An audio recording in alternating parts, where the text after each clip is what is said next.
Hi UBC, I'm Taylor Loren. It's September 26th and you're watching The Weekly Show.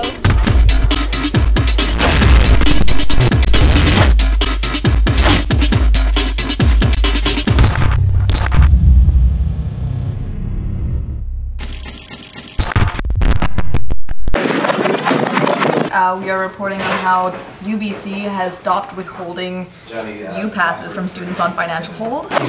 This week on the opinions page, it's the Big Shot Celebrity Edition. We're talking about Shia LaBeouf and putting him on notice, but you'll have to read the paper to see what that's about. Don't pick my nose. Hold on. Are we gonna go outside or just do it here? Let's go outside. This week in sports, we got football. UBC won their homecoming game 29-23 against University of Manitoba.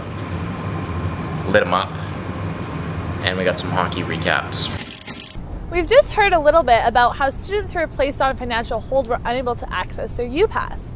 I'm here with Andrew Bates, who wrote the story. Why did financial hold play a factor? There was a provision that was put in place to make sure that students couldn't pay the tuition right away and had deferred it would still be able to get their U-Passes, but they hadn't taken into account the fact that some students may just be paying later without talking to enrollment services at all. What was the administration's response to the student outcry? The person, according to AMS President Jeremy McElroy, the person that wrote the code that works the U-Pass in the first place, was on maternity leave. So, as he put it, you had a bunch of people kind of running around and trying to make it work with, you know, an understandably not high amount of knowledge about how to actually recode it and stuff like that. What was the result of this U-Pass kerfuffle? Well, I remember us making calls about it on Wednesday, and by Friday it was the issue was resolved. So the fact that it happened in 2 days is nice, that it was able to get done that way and that everybody was able to contact everyone else. Next up, we hit the campus to see how students felt about being denied a U-Pass. Isn't your U-Pass in your tuition? Like you have to pay for it? I think it's pretty fair. Yeah, it sounds reasonable. Able to get U-Pass even without paying a tuition fee, students will abuse the system. I definitely think it's unfair.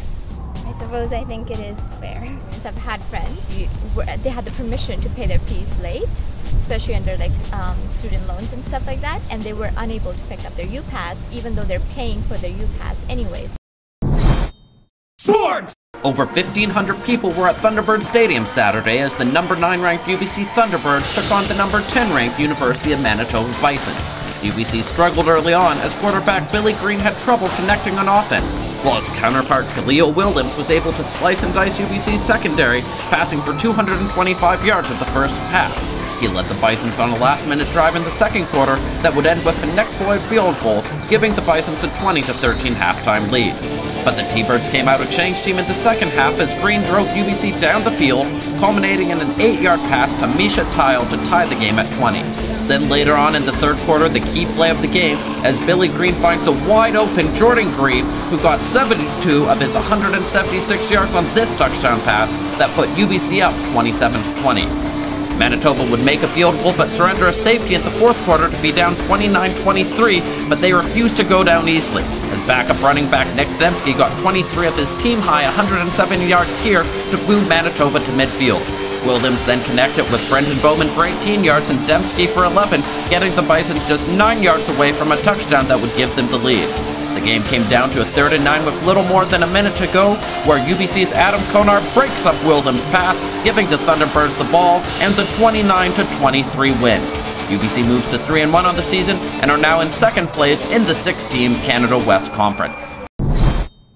I'm Taylor Loren for the UBC rooting shots since 1918. God damn it, Taylor.